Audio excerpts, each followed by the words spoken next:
My unit plan for the second week of my internship focused on the Trail of Tears and the effects it had on the Native Americans. Day 1, my students viewed a famous visual arts piece of the Trail of Tears and wrote down their observations of what they saw in the painting.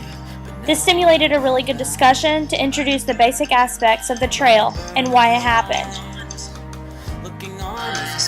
My second portion of the unit revolved around mapping and measuring out different trails that the Indians were forced to travel on. With this, students were able to see the destination of where the Indians were forced from and to where they ended up.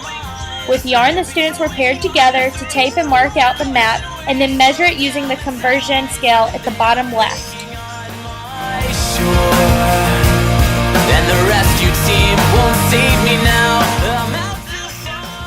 Day 3, my students were given an envelope with their partners, materials, and instructions.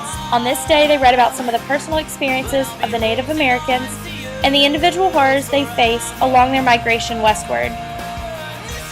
Each of them wrote on the whiteboard the most important thing they took away from reading these articles on their netbooks.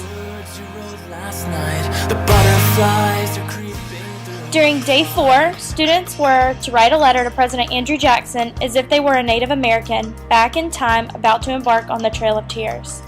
They were to use the information they learned about in the trail in their letter and create a piece written from the point of view of an Indian. In practice, they wrote a letter with an address, signature, and placed in an envelope as if it were to be mailed. I was caught in an awkward silence, broken down by the sound of your prelude that you played to open our symphony. I've been sleeping with the sunrise, watching hours pass away. Incidentally, I'm just waiting for the dusk to kill the dead.